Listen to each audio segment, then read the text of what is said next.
All right, welcome you all to our today's program, which is ACS's Journalism in a Time of Turmoil, looking at the impact of cuts to local journalism and accountability, those cuts have, the impact that they have on accountability and systemic racism.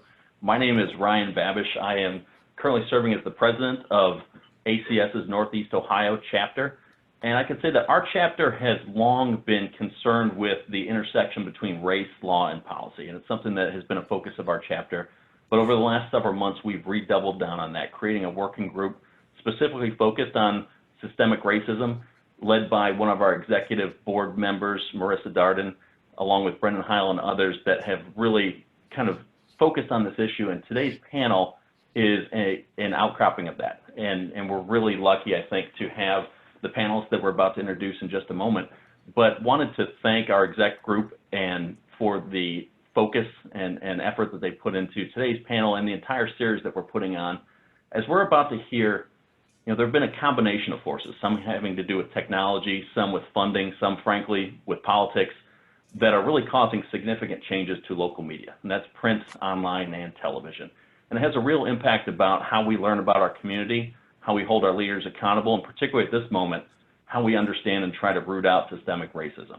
So I'd like to thank the other chapters that are co-sponsors today from ACS, the Austin chapter, Bay Area, Chicago, Columbus, DC, Madison, and St. Louis chapters. It's clear that the topic of today's panel has really struck a nerve, and people outside of Cleveland have seen how these impacts are really making changes and having a significant impact on cities across the country today.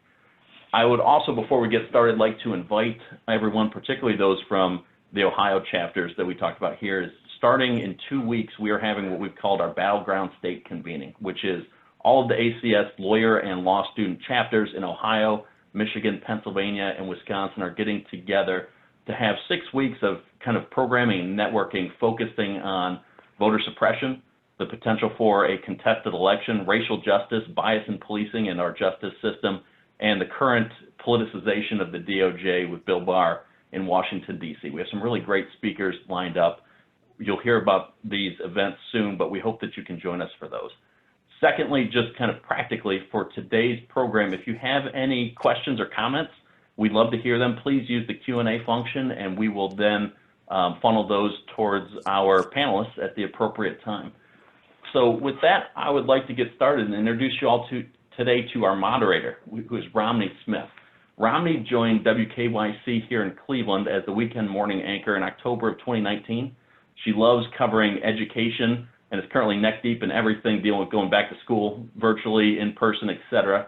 Prior to moving up here to Cleveland, she worked as an anchor and reporter in Georgia and in Florida for 10 years. She's originally from the Atlanta area. She actually misses the triple-digit temperatures and was thankful that we were a little bit mild here for our winter in Ohio. She is a graduate from the University of Richmond, a fellow Spider of mine, as well as she earned a master's degree from the University of Maryland. She is a newlywed, loves being downtown, apparently is getting into making homemade pizza and guacamole and calligraphy. But I can also say on a personal level, having known Romney for 20 years since we went to school together, she's also a really wonderful person. And Romney, thank you so much for taking your time here today to be our moderator. Particularly as someone who has been in media in multiple different markets in various parts of the country. I think that your perspective is going to be fantastic. So with that, I'll turn it over to Romney to introduce the panelists. And again, for everyone here today, thank you so much for being a part of this. We really appreciate it.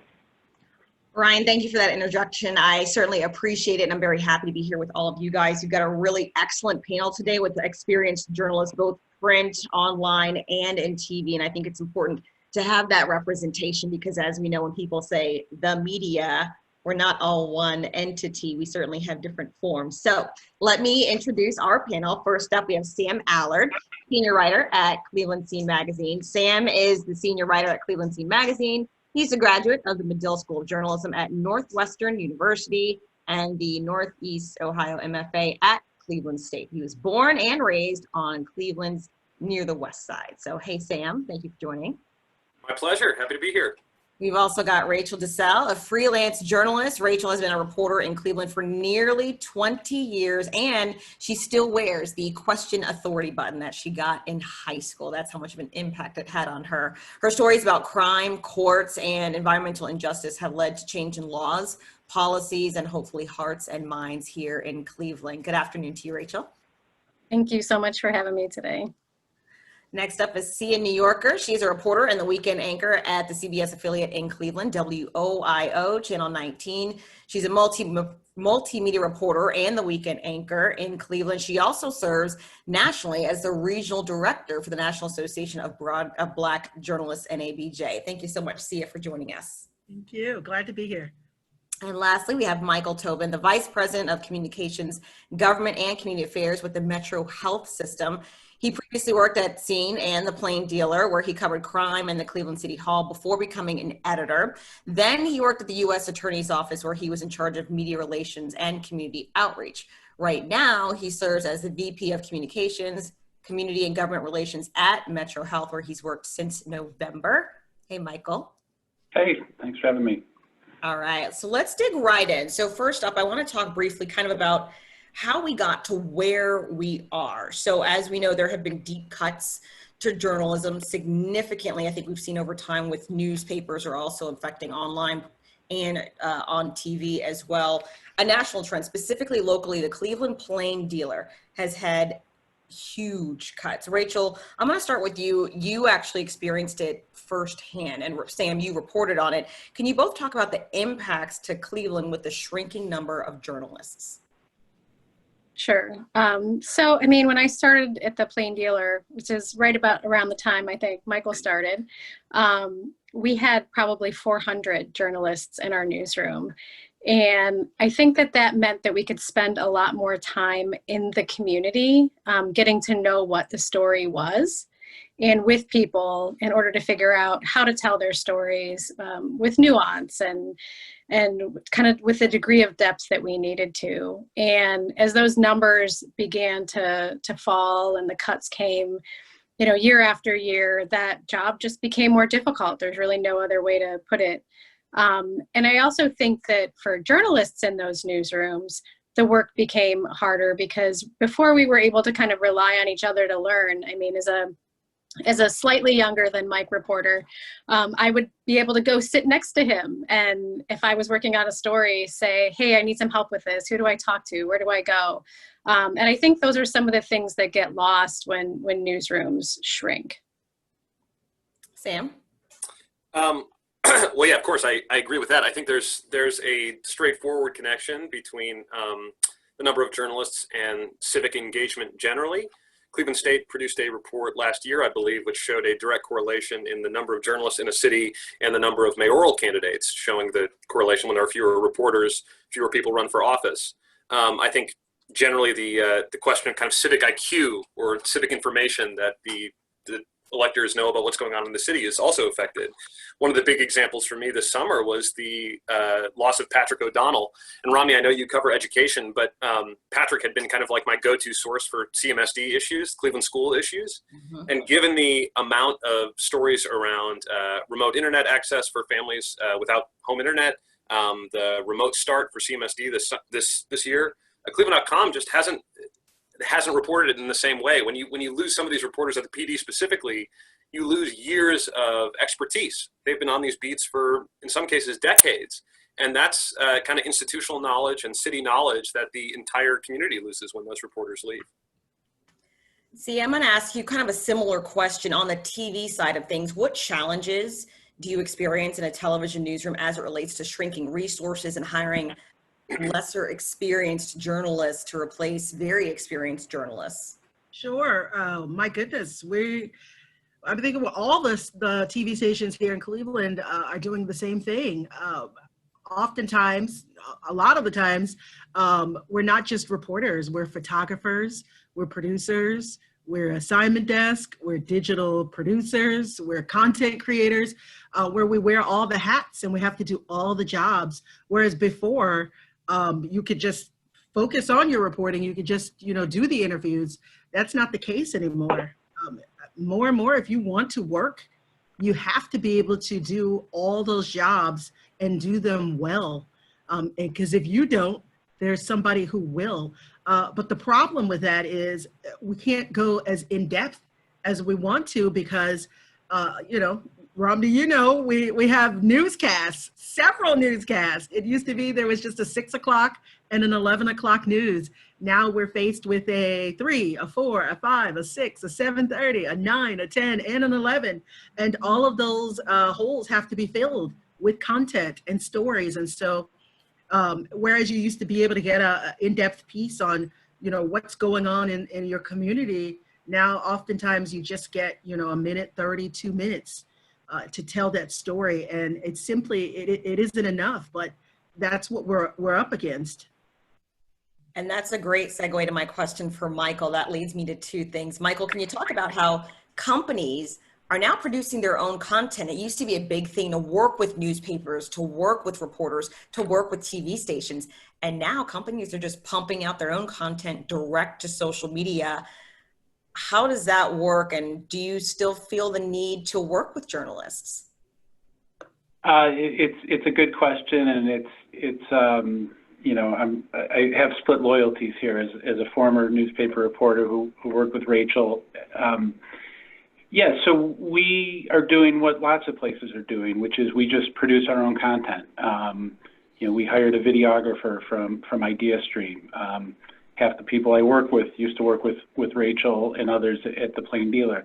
So we produce our own videos. We produce our own, we write our own press releases, but we also just write our own stories that we then push out directly to consumers on social media and our website. And I think it's okay, this is self-serving, but at Metro Health, we're pushing out messages about masking and washing your hands and immunizations, things that aren't terribly controversial. I think where it gets tricky is when you have, government agencies that are just putting out their own content, which, I guess what I would say is as a member of the PR profession now, it's a great opportunity for us. As a member of a representative democracy, it kind of scares the hell out of me. In my past life at the U.S. Attorney's Office, you wouldn't tweet, hey, a witness just backed up on us in a major drug trial upstairs. And unless there's a reporter there covering it, there's just, the public never knows. So it's a brave new world on that front. I mean, look, I mean this in a totally apolitical way, but the greatest example of this is Donald Trump. He uses Twitter to communicate directly with his followers and those who don't like him. But either way, he's sort of setting the tone for the day of what gets covered. And I think companies, to a far less effective degree, but that's what they're doing. They're, instead of relying on the media to get their story out, because that's how people got their news, we don't do that to the same extent, because while that is still how people get their news, it's not the way it was, 15 or 20 years ago when I was a reporter. So piggybacking off of that, any one of you guys can jump in with what are the consequences of that to a weakened state, specifically of local journalism? Romney, I'm so glad you asked, and I hope I can jump in here. I think Sia's comment and Mike's comment are incredibly interlinked, and I think they both have dramatic effects on the media's ability to effectively cover systemic racism, among other things, kind of marquee accountability type stories. If, as we know, there are a fewer number of journalists out there, and if, as we know, those journalists have to produce an increasing amount of content, as Sia referenced the increased number of daily newscasts. If you're working for a print publication, you still have a daily newspaper or a weekly newspaper, plus slots on social media, which you're filling every day. You have to fill content in those holes. So as a young reporter, say, you say you have a quota of 4 to 5 stories that you have to crank out every day. It's just unrealistic. And so when a public relations professional sends you an email, essentially with a prepackaged story, I mean, you can bang out something in 30 or 45 minutes and not think about it, just move on to the next thing, instead of kind of interrogating the narrative presented in that press release, driving around to question some people who might have an alternative point of view that might take a day or two to produce. You just don't have the time to spend a day or two on a story anymore. And that's especially important when it's government agencies submitting these press releases to the press. The cops, for example, police will give you their police narrative, their police report, maybe a quote from the chief about a officer-involved shooting or something like that. And if I'm a reporter on a tight deadline, maybe I'll crank out a story in an hour, But if it involves spending a few days or a week kind of investigating what happened, a lot of times you just don't have the time and resources to be able to do that.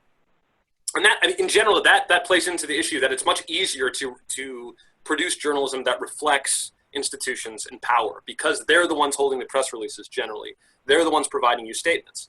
To assume what I argue is the default position of a journalist, to kind of question authority, as Rachel says, or be skeptical of these things, it's just much harder. It just takes a lot more time to do. And when you have fewer minutes in the day, it's just, it's become a bigger challenge. Yeah, and kind of piggybacking on that, Sam, just in terms of like the ability to cover systemic racism, as newsrooms lost staff, they also lost any diversity they had gained from efforts in the 60s and 70s. And, Michael, remember this, we used to have a high school journalism workshop at the Plain Dealer every summer where we would get young, hungry kids in who wanted to learn about journalism.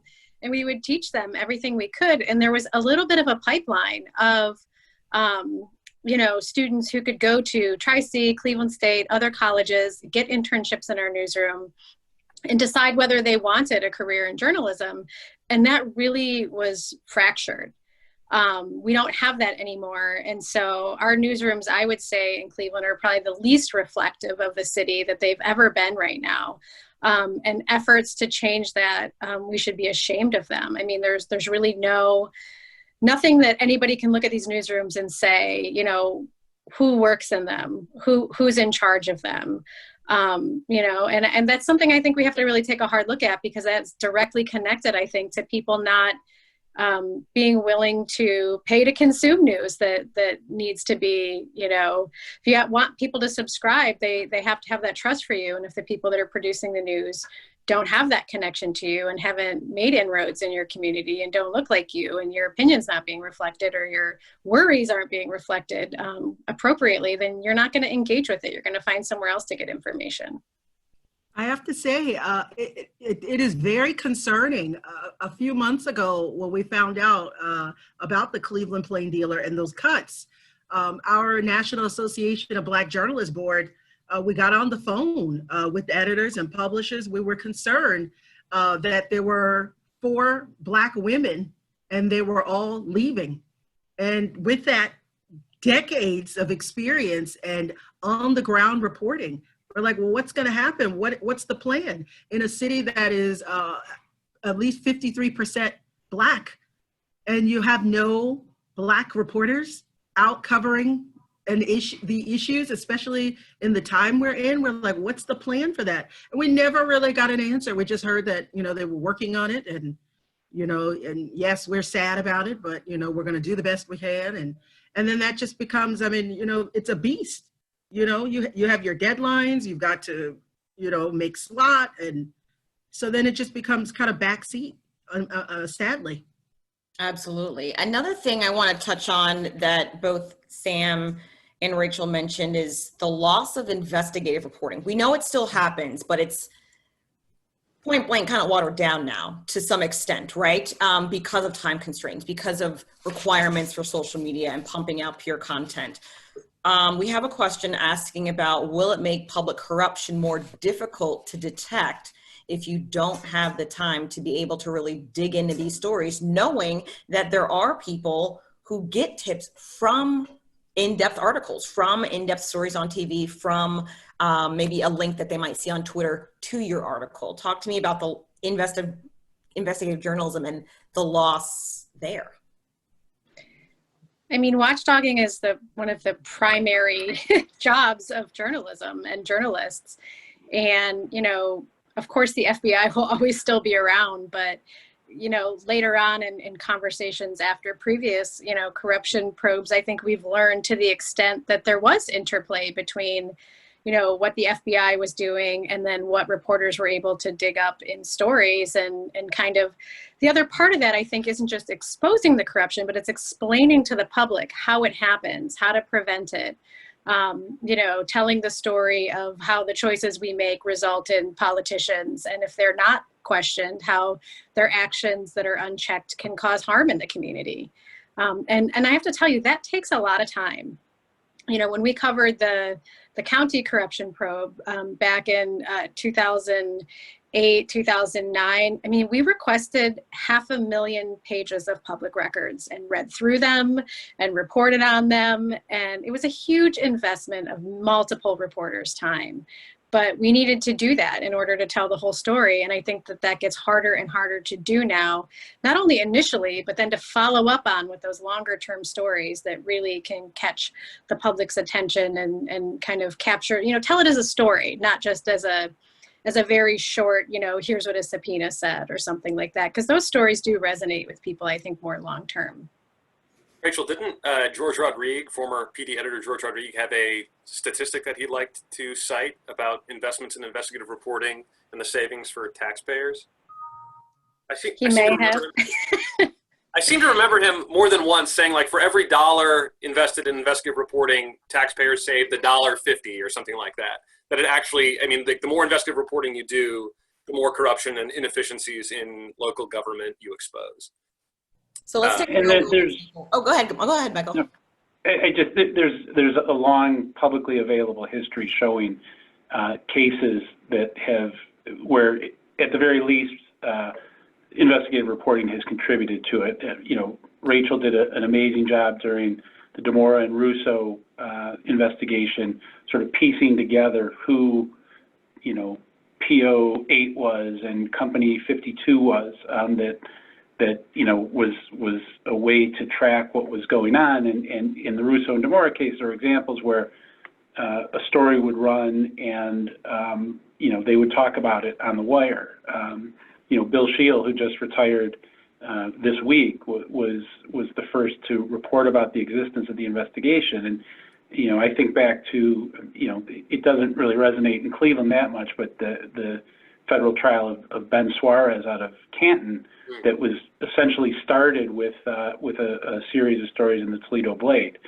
The challenge is, you know, sometimes you spend a month on a story and you come away and realize you don't have much of anything. And it's only when you have a strong, deep bench that the institution can say, you know what, we don't have it, it's not the end of the world.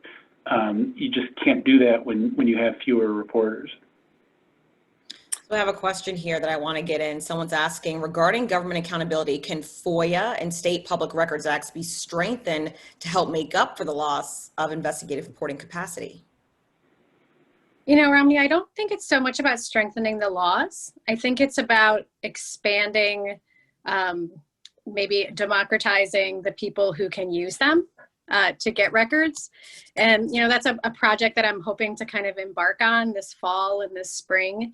Is, you know, as the group of reporters who are in town has shrunk, we need to be able to help people get information that they need, because when they can't, I think it does kind of breed suspicion and mistrust, you know, whether founded or not sometimes.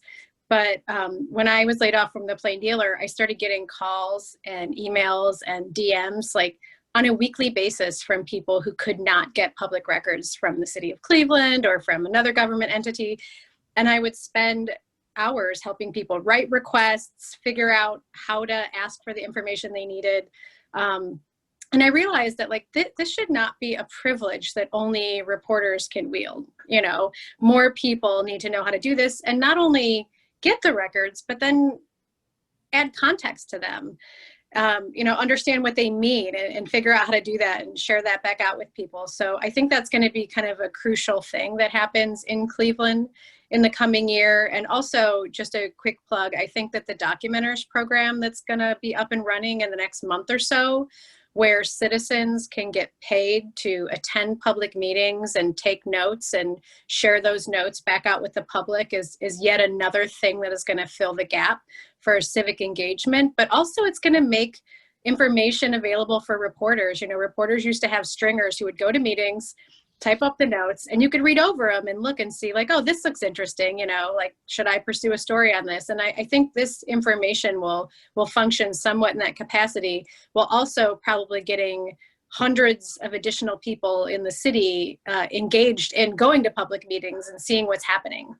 I think that's a really strong thing. One thing before I moved here from the South that Sia warned me about was open records requests. When I worked in Florida, we're the Sunshine State, we have really great sunshine laws, and public officials were on deadline, and we had access to their email, documents, what was on their cell phone, and they had very strict timelines of when they had to turn stuff into us. And if not, we could turn around and sue them and get that information. They didn't want to be sued, so we got pretty much our hands on everything. And Sia warned me before I moved here, it's not the same in Ohio. So Sia, I'm going to ask you, what does it mean to not have regular access to leaders and arbitrary open records deadlines that say we'll get it to you as soon as we can? But that could mean 3 weeks, it could mean 3 months, it could just go on. How does that hinder you to do your job? Well, it's a shame because of the deadlines that we have.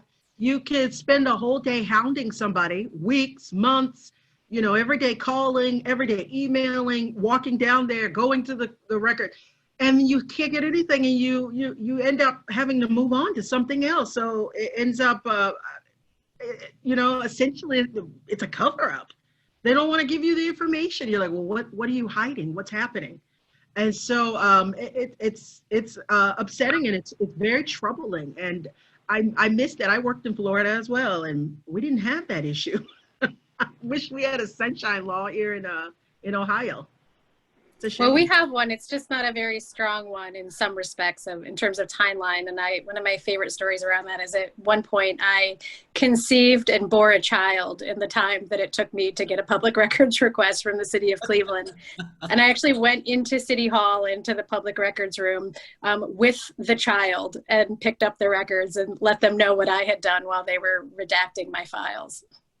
Yeah, I like how Sam, I know you've done it at Scene, how you guys will just write, hey, we asked for this information 3 years ago, X amount of days, you know, 800 days ago, and we just got it today. Yeah. Here it is. It's, you know, to your question specifically, Romney, it's because that happens quite a bit. And I will say that honestly, in the past couple of years, since the city of Cleveland instituted its Gov Q&A platform, I've actually had better luck in acquiring basic records, which was an improvement from in the past. The county is still a nightmare, at least in my requests. But at least the reporters I know, with some of these records, you have to do a cost-benefit analysis in every single story, weighing the costs of hounding the officials for how long can I spend on this story? How important is the story, and how important are these records? How much am I willing to expend of my energy and time to deal with this? If I think maybe it won't be a big story anyway, I'll just kind of throw up my hands. And that, if that's the case, when that happens all the time, they win. The government agencies win. That's what they want. They want to beat you into apathy and obedience, basically, so that there's nothing you can do but throw up your hands. And I hate it when that happens, but it happens to me all the time. I say, this just isn't worth it anymore. I'll move on to the next one. You know, there are too many stories that are going uncovered anyway. I'm not going to spend 2 weeks banging my head against a wall trying to get a couple of emails, you know, or a spending report, you know, a receipt from 2 years ago. It's infuriating. So let's use a real world example. As we all know, a couple months ago, Cleveland had protests that turned into riots at night. How did this blockade to information physically manifest itself within journalism?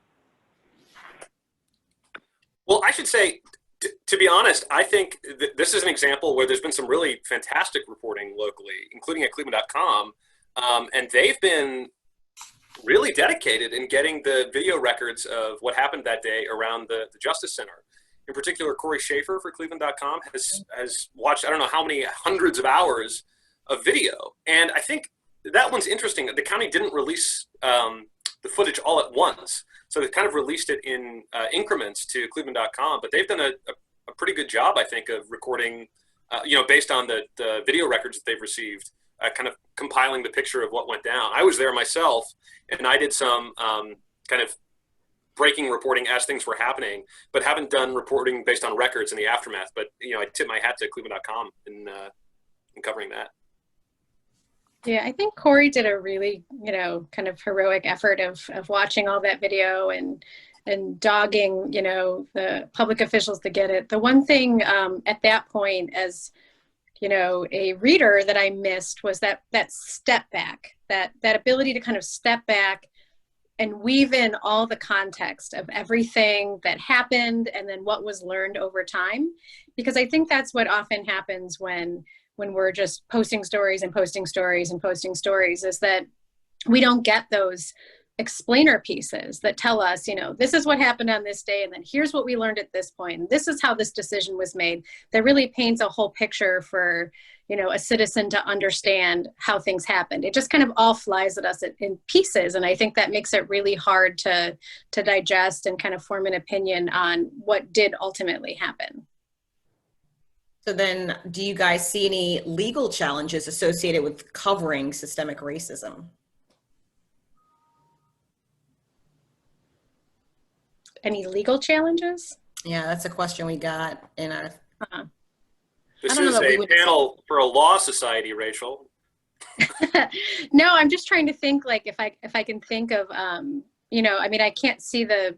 You mean like reporters challenging, like making challenges to getting information? Question directly. It says, great discussion. What do you see as emerging legal challenges associated with covering systemic racism? I think just getting back to the records part of it, I did a story that published in Scene, actually, about, allegations in the Cleveland Department of Public Health that employees were being discriminated against. And I do think that there weren't quite legal challenges, but there was challenges in getting those records, not only in getting, the city to turn them over, but also to the city having kept the records it's supposed to keep about employees. Many of the records that we got for that story, employees had to provide us with their own records.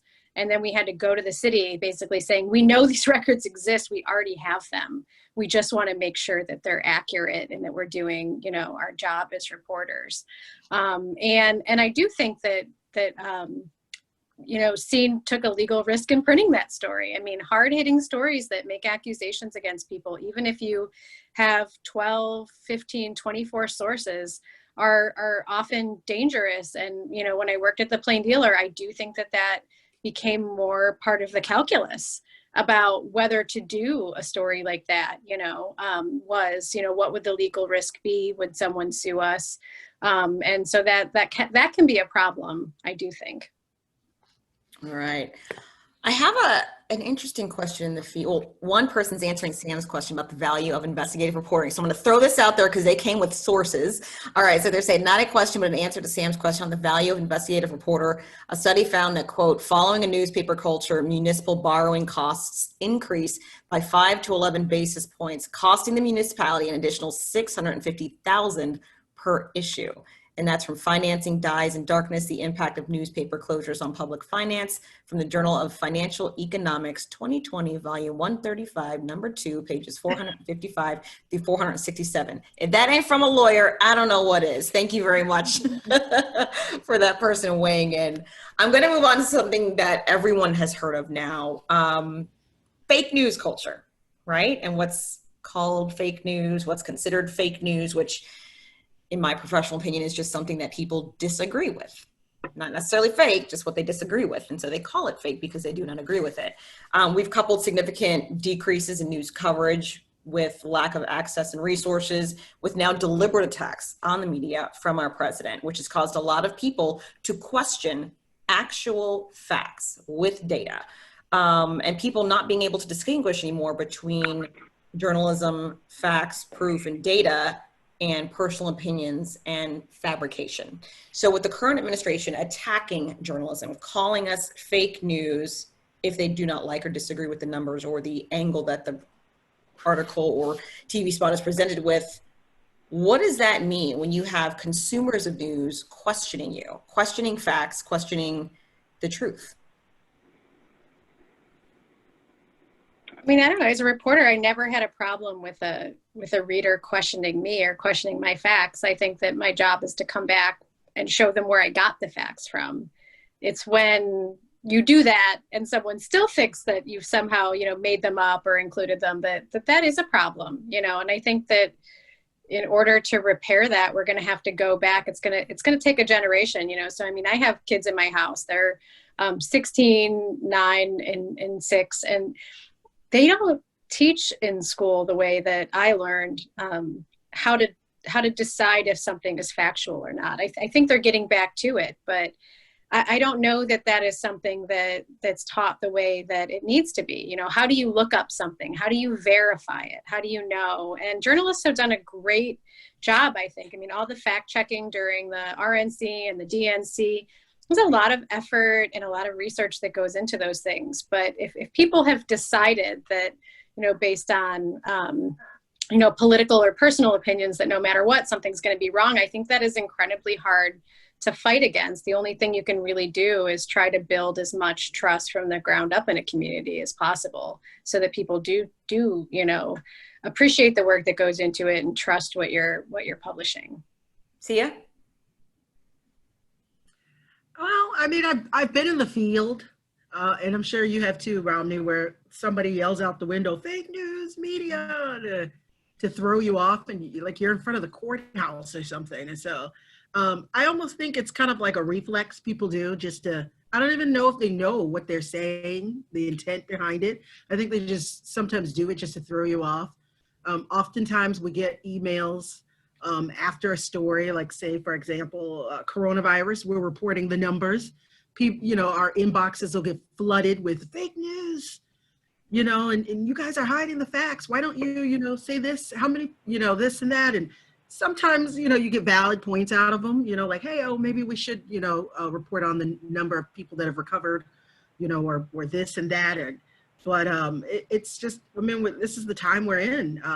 Journalists are increasingly under attack. And like I said, sometimes it's just to throw us off. And I mean, you just have to think, are they valid? Are they right?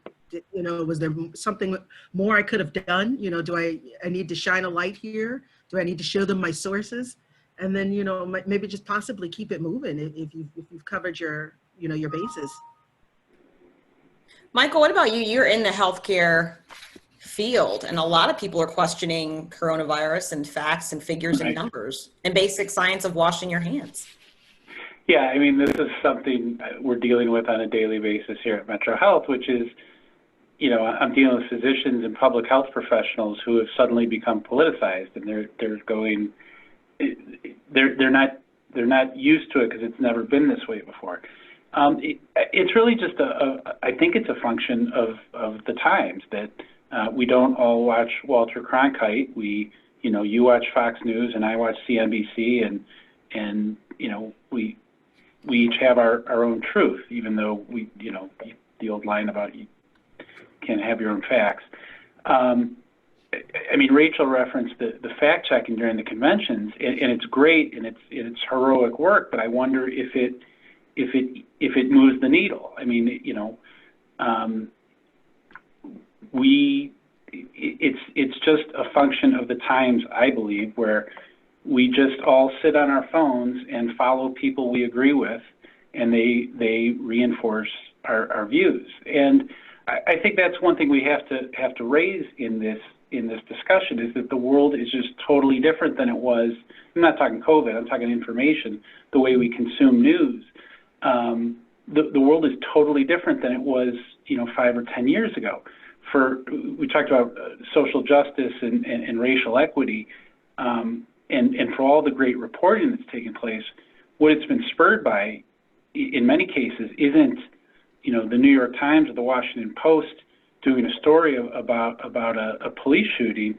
It's when somebody with a cell phone, not a trained journalist, captures it and puts it on social media, and it goes viral, and then the media is playing catch up. That's not a criticism on anybody. It's just, it's a different world than certainly when I was in a newsroom, and it's just how we have to function right now. Absolutely. I can't tell you how many tweets I saw recently saying, oh, another black man shot by an officer in Kenosha, Wisconsin, and he died. And then come to find out he didn't die. He's in the hospital, had surgery, but how quickly thousands of people were saying he did die when in fact, you know, you got to be superhuman to survive 6 gunshots, but he did. He's now paralyzed. So, you know, in Twitter, it's literally a second or two, a blink of an eye, just to retweet without even checking actual facts. And so we're retweeting citizen journalists who had the video. And in fact, I can't understand why some people would see a video and say 6 shots to the back, he's gonna die.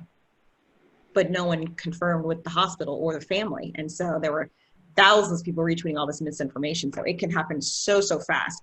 Quick interjection, I wanna let the people who are asking questions know that we do have a Q&A session at the end. I've peppered in a few, but we have several that we'll get to at the very end of this. So I do see you, we have some good questions that we'll get to. I wanna talk now about something that no one's gonna have the right answer to, but that's the future of journalism. We've all seen it change rapidly within the past few years, few decades. What do you think it will look like 5 to 10 years down the road? And that might even be too far. Some of us say we don't even know what it'll look like at the end of this year or next year because of, see, I know on TV, consolidation, all the media companies are just buying up each other, and that's never a good thing. We've got massive cuts with newspapers. We've got online entities that are being pushed with their limits as well. So if y'all could all weigh in on what you think journalism jobs will look like in the future, that is an interesting point.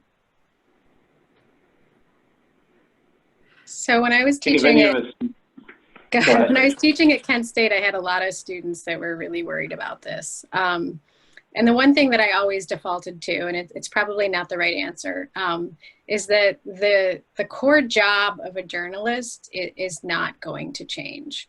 The skills that you need, which include curiosity, the ability to track down information and assess it, the ability to clearly communicate it to people, those are not going to change. What keeps changing are the platforms and the ways in which the work is paid for.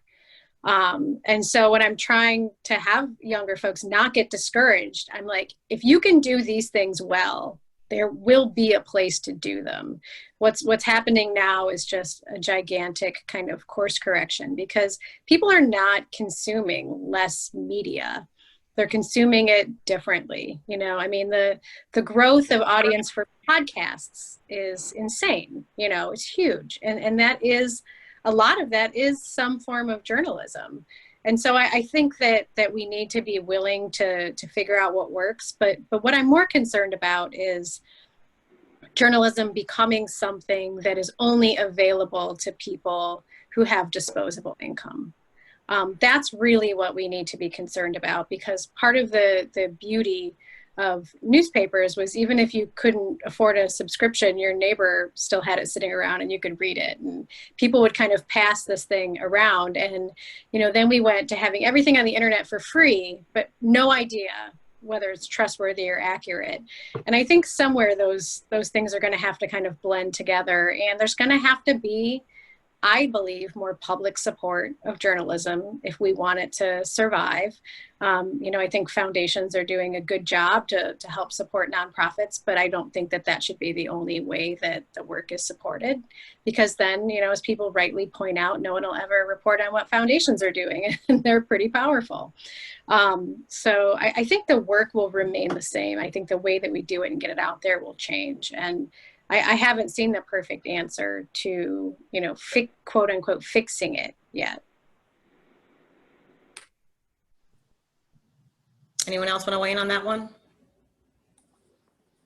Yeah, I guess just the question is how do you pay for it? If any of us had the answer to this, we'd be off making more money doing, you know, solving the problem.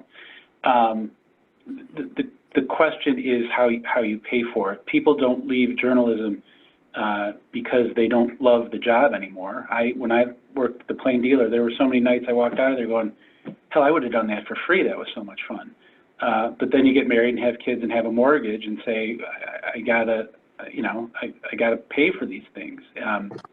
Newsrooms have always been disproportionately young, disproportionately female. the question, if we can't answer the question, how can we pay a living wage to reporters? The journalism will suffer, and I don't have the answer to that, unfortunately. For some of you lawyers who don't understand, let me give a little context to that. When I became a journalist in 2009, I had actually left another career. I was in pharmaceutical sales, making great money. And I gave it up, got a master's degree, and my first job in journalism, they offered me $18,000. I negotiated $18,500 because I had a master's degree. $500 extra for that degree. I was not even making, I know, right, Sam? Like, I lived for pasta nights with my coworkers because it was so cheap. And then we would celebrate when someone got promoted to make $25,000 or $30,000. My same station, to this day in 2020, now hires for my same entry-level multimedia journalist reporting role for $23,000. Mm-hmm. So when we talk about people struggling, these are people who are full-time reporters going out covering education, government, business, the environment, the arts. They're shooting, writing, editing, trying to be on deadline. They're trying to tweet. They're trying to post to Facebook, making 23 grand a year in 2020. Yeah. It's so frustrating. Romney, about a month ago, there was a thread on Twitter. I think somebody from the Washington Post tweeted about, a salary somewhere. It was like 20-something thousand. And then all these journalists from around the country started tweeting what their salaries were 20 years ago. And sadly, they were the same salaries. And the general public couldn't believe. They're like, wait a minute, how do you survive on $18,500? Right. How do you, are you kidding me? Bartending. Yeah, I think a lot of people think that, journalism is so glamorous, and I can't tell you how many kids I've talked to and their questions are, who does your hair and makeup? And I say, one, me, but the real question is, how many dead bodies have I seen and how much time do I have to work on a story, because I got bills and I'm not paid $1 million like people you see on TV. No, and it's so frustrating. We talk about that in NABJ all the time. How do our newsrooms look then? If you can't afford to, if you're a first generation college student and you're taking care of this one and that one, you can't afford to live on $18,500. So then our newsrooms, become places where it's just, the middle class or the rich, or if your parents bankrolled you, then, what about somebody else that has a different POV or a background away of life? They don't get in. You don't hear those perspectives, and it's very disturbing. And so when you talk about how journalism and newsrooms, how they'll look in 5 years, that's my concern is, when are we going to even the playing field? When are we going to pay people real working, living wages so that we can really, truly have diverse people with all backgrounds afford to make a living wage to do this? Well, at the Plain Dealer, I think, we had the opposite experience in certain ways. We did get paid a living wage, and there was one specific reason that we got paid a living wage, and it was that we had a union.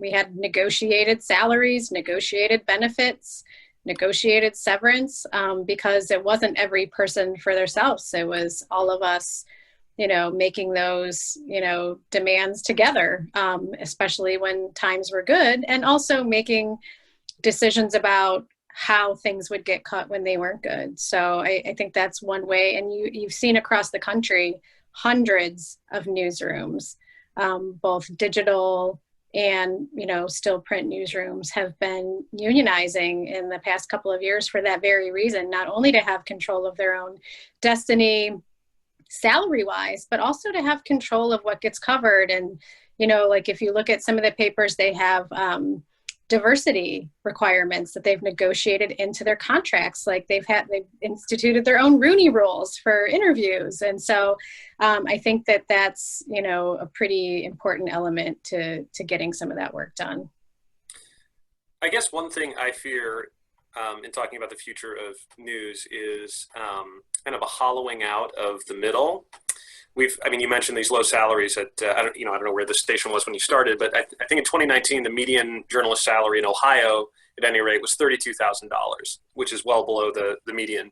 And I think think one of the big tendencies in the past few years anyway that we've seen is mergers and conglomeration. So, everyone knows about the Gatehouse-Gannett merger, and they now own, 250 newspapers across the country or something like that. I don't even know what the total is in Ohio.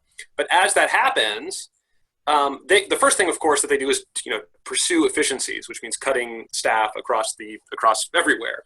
And they also, say you have 11 newspapers in Ohio, maybe you have one headquarters where you lay out all of them and have only 3 or 4 journalists on the ground in each of the cities where you have a newspaper. You've got these tiny newspaper staffs covering a mid-sized city, which is terrible. And then on the other end, you have like the New York Times, CBS Evening News, where you can make really good salaries, but you're not covering, you're covering national politics, and you're not covering any corporations. You're not expressing dissidence against institutions in power. So you've got just 2 polarized situations without good mid-market dailies across the country, which is what, the society probably needs. And that's where the best media investigative journalism happens. So what do you guys think about subsidized news by the government? You've got PBS, you've got NPR. Would that work at a local level, or would that muddy the waters too much? I got my start in this business working behind the camera at PBS and an NPR affiliate, and we did good work. Our deadlines were a little long, and it was shaky because when we didn't get enough fundraising or we didn't get enough underwriting from the government, we were in jeopardy. We'd have to pick up the telephones, and you'd hear us like calling people, call in. But when it was good, it was good. Then when it wasn't, it was bad. But oftentimes I think back to those days where I got to do really in-depth reporting and investigations because I had time and I had resources. But you can't find those jobs anymore. A lot of those places are not even doing that kind of work. So it is very alarming. One possibility is just taxing the hell out of Facebook and Google, and just give those back to newspapers to recoup the advertising dollars that they stole. And in fact, that same Policy Matters report I mentioned from 2019, that was one of their, potential policy interventions, was to impose a tax on tech giants to subsidize media across the country. Something like that could be workable. I think Australia is doing something like that because they're saying the media entities they all have a presence digitally on Facebook and on Twitter, giving away their content for free, and that's hurting the actual content providers. Sure, yeah.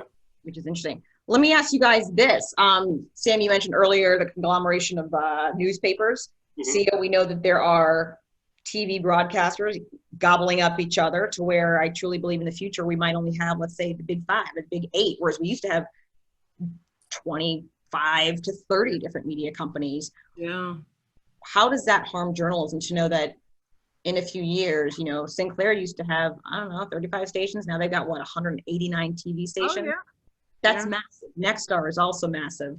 A lot of people don't realize that just because someone says, I work for Fox or CBS, they might not work for the owned and operated. They work for a Sinclair. They work for Tegna. They work for Gray Television, Nexstar. What does it mean if you used to have 35 TV station operators, but now we're dwindling to maybe 8? Well, I'd certainly recommend reading The New Media Monopoly by Ben Bagdikian, formerly of the Washington Post, who discusses these issues in detail. One thing he would say is that as this conglomeration happens, news companies increasingly function as corporations. They belong to conglomerates, which are part of increasingly larger and larger corporations. And so you're pursuing the bottom line. You're acting like a company. Journalists are referred to in the language of business assets and so forth, and you're not going to be reporting critically on the other corporations in your conglomerate, which you probably ought to be. That's bad. That's quite apart from the reductions in staff, and that automatically happens. But I was going to say some reporters might miss the day of just being owned by a giant company or conglomerate, because if you're owned by a hedge fund, that's even worse, because then your only job is to be a temporary asset to produce as much as work as possible, while every bit of support that you have is kind of drained away. Exactly. You know, the hedge funds are really out there just to, you know, sell off buildings, get rid of equipment, and leave as few people there as possible to do a job, which it always baffled me, because just the idea that making your product worse in order to stay in business, it made no sense. You know, I mean, you want to invest in something and invest in people and doing a good job if you want to grow your business. But hedge funds don't want to grow newspaper business. They want to bleed it dry. Yeah, exactly. Sell it for parts. There you go. And so, but that's kind of directly, like we've talked about, it's not good for the country. You know, and I think that we do have to look at like Corporation for Public Broadcasting and how that works. If you look in Canada and other places, there is a stable set of public funding for people. And in those places, it's not corrupt. It's not factless. You know what I mean? It's able to provide some really needed services to people. And it's something that we have to adjust to. You know, you either have to pay for something if you want it good through taxes or out of your own pocket. That leads me to we have two more questions before I dig into all the Q&As. We've got some really good questions I want to make sure we get to. One, speaking of, we either have to pay for it or charge for it. More digital journalists are seeing paywalls. You know, is that the future? And does that do we have to incorporate that? Because a lot of people want and deserve to have information. But if we go to a model where you always have to pay for it, that will disenfranchise a lot of people. So what do we do so that everyone doesn't have to pay just to get basic information about their own community? Well, I mean, I think you have to pay for it to some extent. I mean, there was always a cost of entry, whether it was 25 cents for a newspaper or the cost of buying a TV to watch back then 3, 5, and 8. I mean, even if there is some government model or foundation support, you're still going to have to sell your product. I had this long-running joke with a guy I worked with in the U.S. Attorney's Office previously. He said, "You know, Tobin, you're only doing this to sell papers." And I said, You're darn right, Dave. That's the business model. We're trying to sell papers. So there's got to be. I mean, you got to bring in some income. Mm-hmm. Yeah, given that the historical model of advertising is now on the rocks, I guess the subscription model is conceived generally as the alternative to that, and I think that's probably a more sustainable model.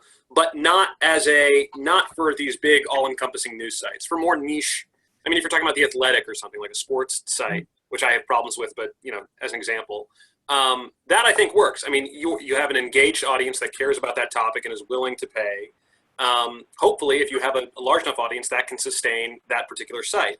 Or if you're writing about a certain element of pop culture, or you know, whatever, or like kind of a niche, I don't know, health, dance, whatever. I mean, those publications, look at magazines. I mean, that can work in some instances. But for the daily newspaper, I do think you run the risk of, you know, these news vacuums, whether it's disenfranchising or just not getting the news to communities of historically disenfranchised communities.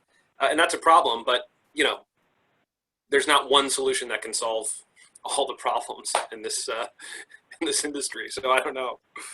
But I think that's why you see for the first time, really, in Cleveland, like pretty large foundations having meetings, getting together, talking about what do we need to do. And the conversation isn't like, how do we save journalism? It's how do we make sure that we have a healthy news and information ecosystem in Northeast Ohio? Because people do need to have reliable places they can turn to get information. And of course, places like that never move quickly, but I think there is a lot of conversation going on around that right now. And I'll be interested in kind of seeing, especially at the end of the month, as that discussion kind of ramps up, like what people who have been studying it also think the solutions are. Yeah, it's multifaceted. We know that it's going to be a multifaceted answer because there isn't just one thing to make sure you are paying journalists to make sure that you're accurately representing your community, to make sure that you have access to the right open records and documents, to make sure that the viewers believe you, that you have time to work on significant stories that have a local impact. I remember being out reporting one day and someone yelling, "You're all going to be out of business one day." And she actually stopped and I said, "Well, where are you going to get your information from if all of your local news sources go away?" And she said, "Well, cable news." And I said, "Cable news anchors and reporters are not reporting on your local school district, your local government, your local businesses. Yeah. You're not going to see that on CNN, Fox News, MSNBC, or whatever national cable channel you prefer." And she really thought about it for a second. She said, "Well, then what do I do?" And I think that's a question a lot of people are just now realizing. So one more question from me before I get to the questions from some of our lawyers today is, what can we do to ensure vibrant local journalism, and what can the lawyers who are listening do to help? I mean, Romney, just to kind of piggyback on what you were saying previously, COVID, I think, reminded all of us how important having local people on the ground asking questions is. And, you know, we do keep getting stuck in this model kind of conversation. And I wish, I mean, I'm hoping to have some time to think about this in the coming months. But I think we have to start investigating some kind of co-leadership models in terms of if we want to envision, you know, what the future newsroom is. You know, when I was laid off, I had some people that came to me and said, you know, "I think you should start a newsroom. You could have a nonprofit. We'll, you know, help you lead it." And my response, frankly, was, I don't know enough about what people want. And so I did some surveying and interviewed 50 people. And my second answer was, we don't need another white lady who thinks it's her job to run a newsroom. We have to really look at how we can have, you know, leaders that reflect the community do something like that collaboratively and cooperatively. And that takes more work. I think it takes more work to build trust, and it takes more time. And so you're asking about all the lawyers. I mean, they have disposable income. So, you know, just support all of the journalism. I mean, at least if they've paid off their law school, they might have some disposable income. So I think you could support that. And I have to say, like, as a journalist, I've gotten tremendous support from the local legal community when I have legal questions, when we're fighting public records battles. I can't tell you how many attorneys have reached out and said, "Let us help you navigate this. Like, we'll do it pro bono. Like, we want records to be out there too." Mm-hmm. And so, you know, maybe we need to discuss having like a pro bono legal network that does serve journalists, not only when they're in a public records battle, but when they're trying to do their job regularly. We do navigate a lot of challenges legally that we could use some opinions on or some thoughts. And so I think those are a couple ways in which people could step up and help. Be available. I appreciate that there are several attorneys here in Cleveland that I can call. You know, about a case. Some of them actually even email me to tell me about something that's coming down the pipeline. You know, "Hey, you might want to keep your eyes on this. Yeah, this is a good one. You know, I'm representing this person," or, you know, a friend is representing this person. So I appreciate that because it sheds some light on something that I might not have known about. So I think that's one way. Be available, be around. All right, I'm going to get into some of the questions that we have from the lawyers who are on this call. One coming in saying, "What can we do as consumers of the news? Boycott the union busters? Subscribe anyway? It's less of an issue for national and international news, but what's the best way to learn about what's going on in our community and the state?" I think subscribers do have a lot of power. You know, I kind of dealt with this question a lot when I got laid off from the Plain Dealer. I got so many people that were like, "I'm dropping my subscription," and, you know, telling me, and my response probably was surprising to people, was that I am very angry about the way that things happened. It wasn't the way that I ever envisioned ending a career that I cared about more deeply than probably most things in my life. But I would never, ever, ever tell somebody not to pay for journalism. If you value it, you should pay for it. And if you have a little extra, then pay a little extra. Pay someone else's share too. You know, that's, you know, you can, I mean, of course, have your voice heard. If you don't agree with the way that a company is dealing with something, you should let them know. Because they do listen to that sort of thing, I think, in some respects, but don't take away support that pays the paychecks of people who are doing this really difficult work in incredibly difficult times during pandemic and, you know, covering racial injustice. I mean, that's not going to help the problem for sure. Anyone else want to weigh in on that one? We good? Okay, moving on. This one is interesting. Someone says, FYI, informal poll. I just asked my Case Western Reserve University policy students a couple of days where they get their news most regularly, and 19 out of 22 kids said Apple News. What are your thoughts on that? Sam just got blown away. Sam. Well, I don't, and I guess I was just surprised. But I mean, I'm not on TikTok either, so I think there's a real generational divide. I mean, the people even, you know, I'm in my early 30s, but people even 10 or 15 years younger than I am have whole new ways of interacting with online content and online mediums that I just didn't when I was 18 or 20 years old. So that's, I mean, that's news to me. I don't even know what Apple News is. Is it an aggregator? Is it a? Yeah. I mean, okay, yeah. Yeah, So Apple News can make or break a story. I mean, it's basically, you know, it picks up things based on, you know, SEO, based on headlines and based on how many people are reading a story, and it puts it in front of people with no effort on their own. And if anybody who's ever experimented or looked at Google Analytics knows how important that could be. You know, I would hope that that's not the only source of someone's news, because it's kind of like being spoon-fed, that's all you're ever going to get. You know, I would hope that students, especially college students, explore things a little bit more deeply on their own, but I don't know, you know, if that's the case. I think it also probably takes a pretty sophisticated news consumer as a teenager or someone in their early 20s to even recognize the difference between local and regional outlets and magazines and newspapers. It's all about the medium you're getting it on. So you might say Facebook, or you might say TV, but you probably don't say, you know, unless you're, you know, a snob like me, the New Yorker or something like that. You know, you're just going to say, you know, on my phone, on Twitter or whatever, Apple News. So that's, I don't know. I take that with a grain of salt, I guess. I have a teenager and she's on TikTok and has actually shown me some really useful information that she's found there. And we have talked about tracing that back to the source, like especially during COVID. Like there's a lot of crap, you know, that is not news on there, but there's also like a lot of teenagers and folks that are slightly older doing some myth busting work on there that actually is pretty useful and does include sourcing, you know, like within the video showing like where sources are for original information.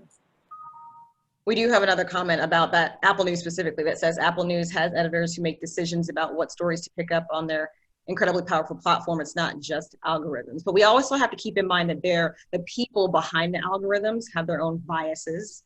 You know, we don't always know what these people look like, what their interests are, or if they're even being representative of what their perception of the country, what's important to the country is. So we thank you for that comment, but we do have to always keep in mind that behind every algorithm is still a person with their own biases.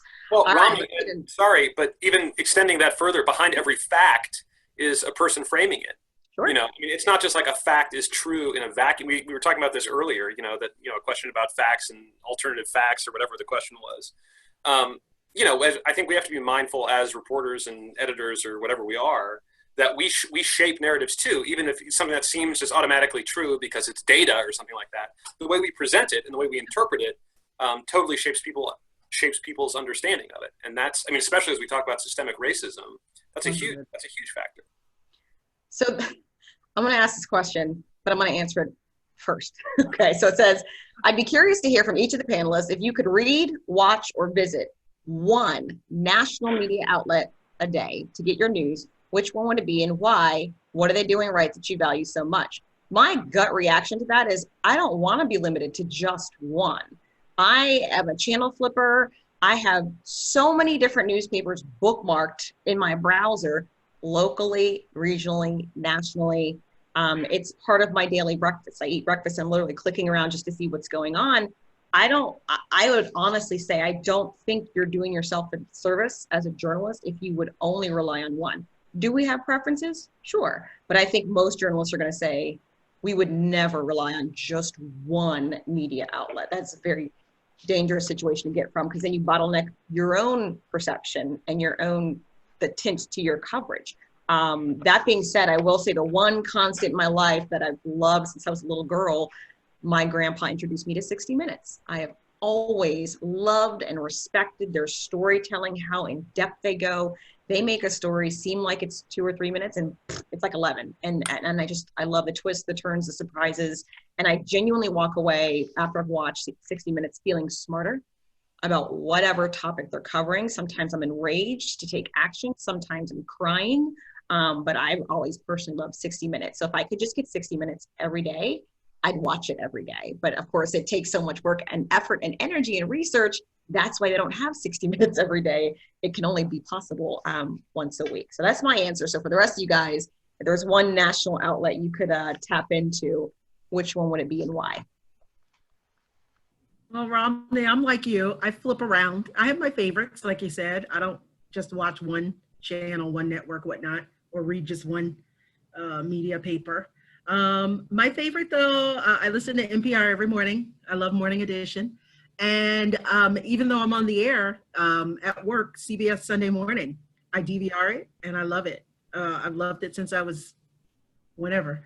So that's one of my favorites. I just think they cover a variety of stories, and the photography and the sound and the personalities and the things they dive into are just a fantastic way of storytelling. Yeah, I'm just going to object to the question. I think that none of us will pick one. You know, it's good to get, like everybody says, a perspective. I mean, I can subscribe to the New York Times and to the Washington Post, but I really appreciate looking at the BBC once or twice a day, because I like to get an idea of how news in the United States is viewed outside the United States and how stories are covered. I think that's often a helpful perspective. You know, I also do listen not only to NPR, but I listen to a lot of news podcasts, not only because I can only read and look at a screen for so long in one day, but I often feel like the conversation around deeper topics helps me learn more, because you're hearing different perspectives from the people that they interview, not just the one that maybe a reporter picked in a very short story when they didn't have a lot of space.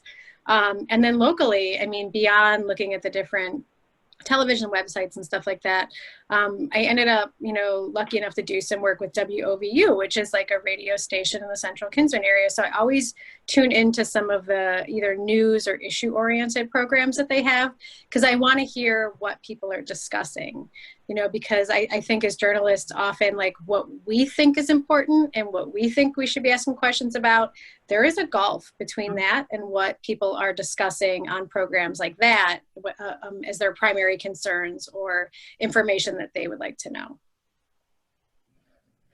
I'll take the bait, Romney. Okay, I will answer the question. I mean, with the caveat, of course, that my media diet is expansive and I read a ton, and including, you know, a ton of socialist and progressive magazines. But to me, the answer is obvious, and that's Cleveland.com and the Plain Dealer. I mean, without any close runner-up, it is the source that I turn to more than anything else. I read it every morning, as much as I can of what they produce in the paper and even online. I mean, I pulled out most of my eyebrows reading their editorials, but nevertheless, it is the largest news operation in town. And to comment on the news of the day, I feel like I need to read the news of the day.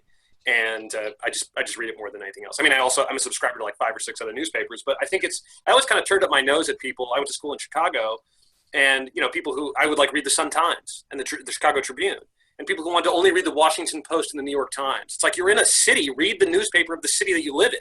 Right. So I do read the New York Times, and I'm a digital subscriber there, but like, I think it's much more important to be engaged in the newspaper of your town. And so I live in Cleveland. I read the Plain Dealer. Michael? I agree with everything Sam said. I do love the Washington Post as somebody who used to live in Washington a long time ago. And I do love 60 Minutes. And, you know, Rodney, to sort of tie this all together, in my last job at the U.S. Attorney's Office, we were lucky enough that 60 Minutes picked us for a story. they did a story about a case we had in the office. But my point in telling that, other than to humble brag, is they reported that for 11 months.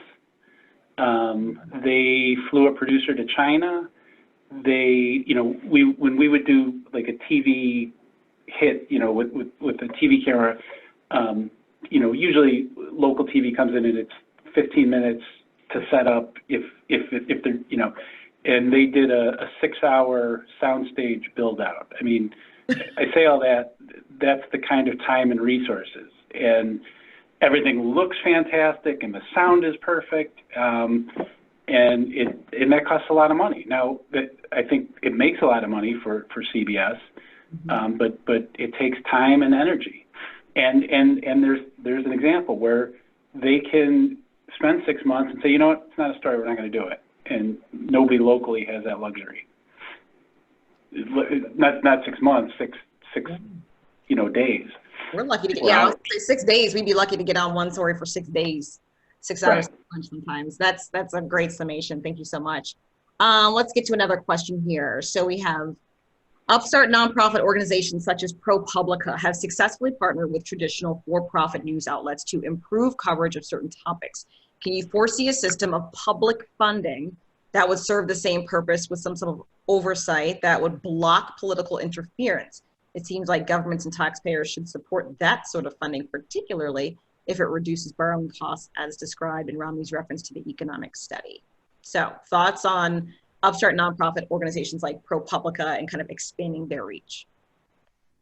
So, I mean, I don't know about the public funding part of it, because as much as I think it would be a good thing, I think it's also a high hurdle because people don't want to be taxed any more than they already are.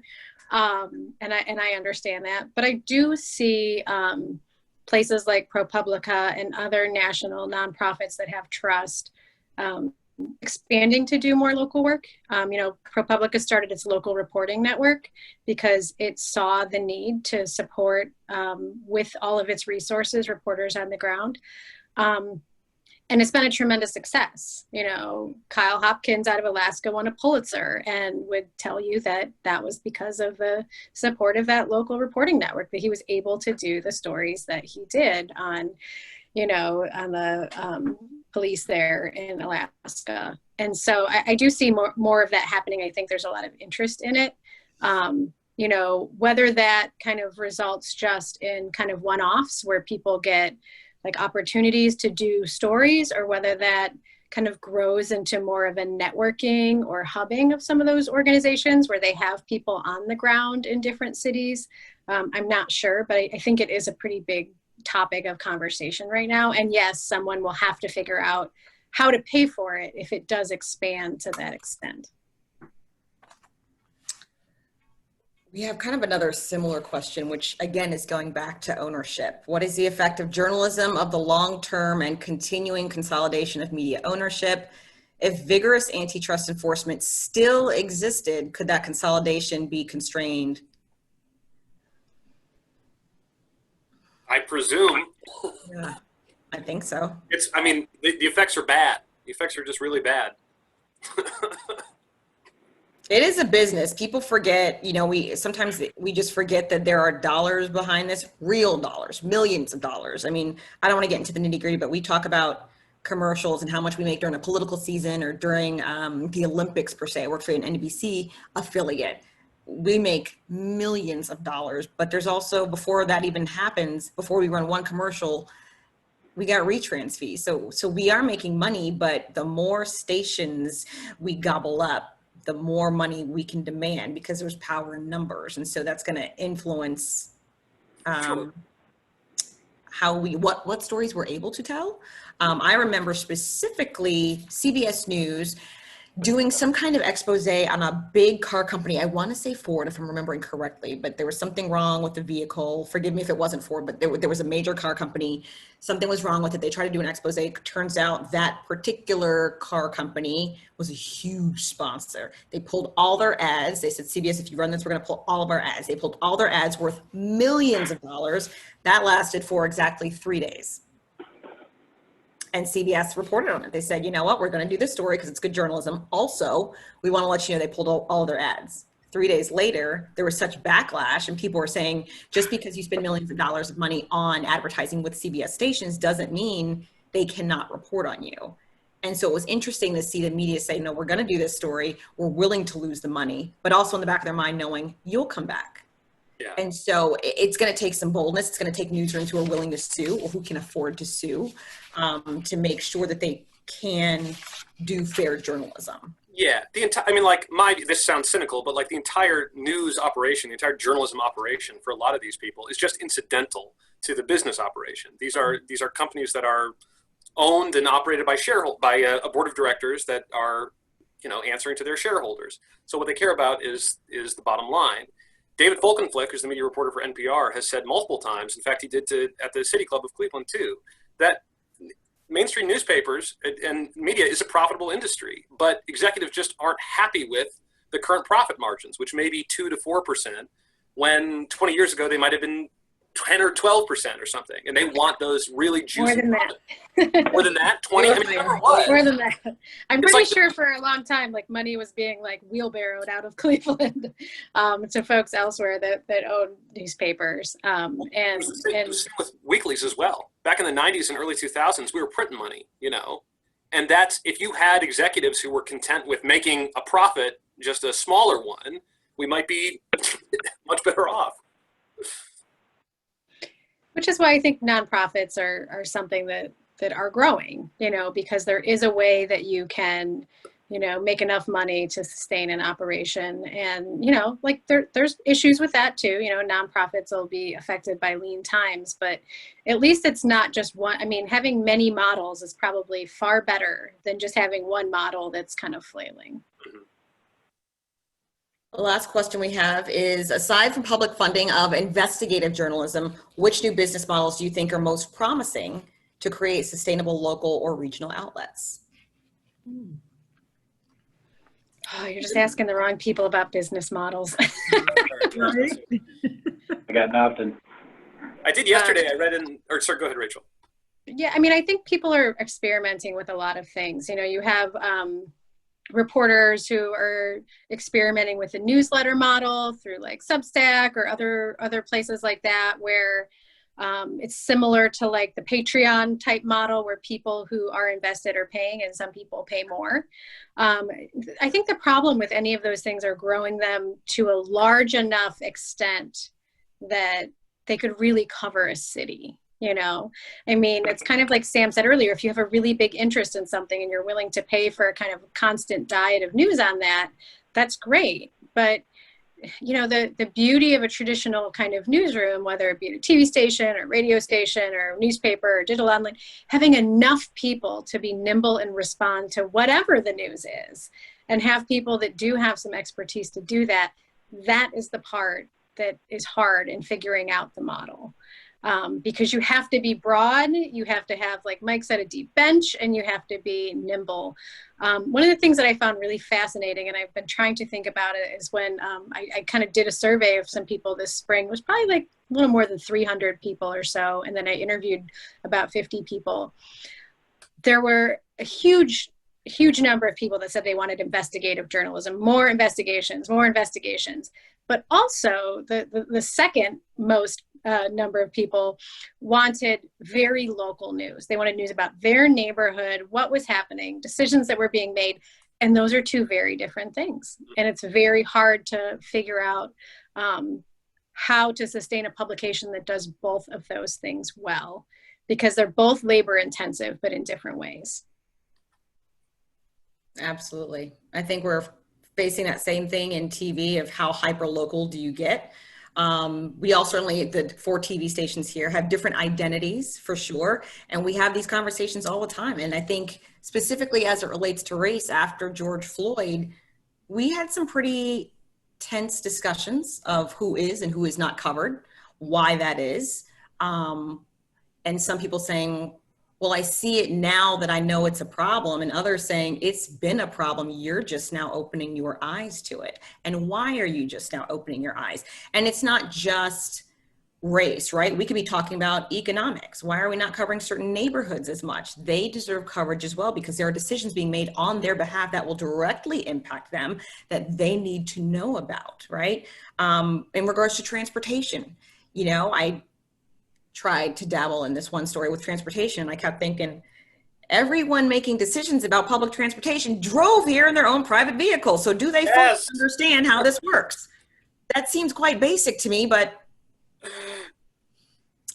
there's a lot. So I think when it comes to income inequality, racial issues, where geographically we're covering, it's so hard to be everything to everyone, right? Yet that's what the consumer is demanding it, and they're demanding it on their phone all the time. And that's what they want. And we also want to be profitable. So we certainly have a lot of challenges. I'm getting comments saying, thank you for this very informative discussion. You are welcome. And then someone else saying, maybe we should encourage exploring relationships with good high school journalism to cover local stories. They could certainly assist us. One thing I'll let you guys know on a personal note, it was such a challenge for me to get my first job in TV because I couldn't afford an unpaid internship. So I think it's so important when we talk about utilizing student journalists to pay them. When we talk about, I needed a job, right? I wasn't low income, I was middle income, but I still needed to work for my internship. So I chose to have a kick-ass internship, if I do say so myself, with the New Orleans Saints. And I worked for them because they paid me instead of unpaid journalism internships. And almost every news director I spoke with when I was applying for jobs said, you didn't have a formal internship, you don't have the experience we need. When in reality, I had weaseled my way into 4 different news shops in Washington, D.C. So I had real life experience. It just wasn't twice a week in a formal way because I couldn't afford to be unpaid. So we got to pay people so that that's not a barrier to get into journalism. But I think that's a great suggestion. Amen, Romney. If you only have unpaid internships, you're only getting one group of people, the kids who can afford to take unpaid internships. I said that. I mean, you know, if you're blessed enough to have parents that bankrolled you like mine, God bless them. But I mean, if you don't, I had friends in journalism school that couldn't do it because they couldn't afford not to work. It's sad. Yeah. We have another comment. As a follow-up to what Rachel just described, what do the panelists think about bundling of newspapers? In other words, rather than the standard of coverage being over an entire city, do you see a future in topic-specific newsletters or publications that are very small, say 3 to 5 journalists? Absolutely. In fact, that something has just been launched yesterday, I think, something called Brick House. It's a collective of online sites. Formerly, they were part of the, gosh, what was it called? It was Civil, the blockchain-funded news collaborative. Well, they've started exactly what they just described, a bundling procedure where there's, I believe, 9 outlets, all with a specific bent, and you pay one annual fee that gets access to all 9 of them. I could foresee something like that on a regional level or on a topic-by-topic level. And even like I mentioned the Athletic before, I think they do, if you subscribe to one, you get access to other cities or something like that. So all sorts of innovative bundling models are possible. I think. Yeah, if you think about it though, Sam, like that's kind of already happened. Like that's what cable was. You paid one price and you got a lot of channels. And now people are kind of going the opposite way. They want this kind of pay as you go. If I want to watch this channel, I will pay for this. Well, except it's hilarious. But I do think that there's the opposite end of that going on, not just bundling, but kind of like micro systems that are being formatted. And I know I'm not using like the correct terminology now, but where you pay a very, very small amount per story, and then that money is kind of put together and then redistributed to people who have, maybe more of like the Spotify model of of journalism, where there's tiny payments for different things based on usage. So yeah, I mean, I think all of those different things are happening. I know we're tight on time, but I realized I missed a question that popped up in another box. It's really good. So I'm going to ask your answer really succinctly because I know we got to hop off soon. And this is, what can we do to make sure that despite issues we've been discussing, that the mayor's office and local leaders work with news outlets to disseminate real-time info? Why is the mayor using Facebook Live to have a press conference other than working with local journalists? I think because they can't. Yeah, because they can't. I think, Michael, what about you? You guys go right to the people. Why would they not come right to us instead of going on Facebook Live? You know why? He's won 4 terms. He doesn't. Look. I don't. You know. I'm not talking specifically about the mayor's office, but everyone makes a cost benefit analysis at some point and says we don't need it. We can just do it on our own. Yeah. That's my guess. Yeah, and I think the mayor's office has every right to put out information the way that they want to, whether it's on Facebook Live or a town hall or whatever. What I see a problem with is when there is then not access to ask questions about that information. And I wouldn't say that they haven't done that. I think there's been, especially during COVID, numerous calls where reporters can call in and ask questions. But, you know, doing so in a time limited way, you know, where all of the control is in one place with that, and there's not a more open access. I do think it could be problematic, but it's maybe a little bit more nuanced than an all or nothing situation. All right. Sam? I don't know if you want to hop back in here because I know we have taken up our full hour and a half with this robust conversation. I want to thank those of you who stuck with us the whole time. I know we could probably go on talking for a while, but some of us are on deadline still for today. So I want to thank all the panelists for participating. Ryan or Brendan, do y'all want to pop back in and say anything?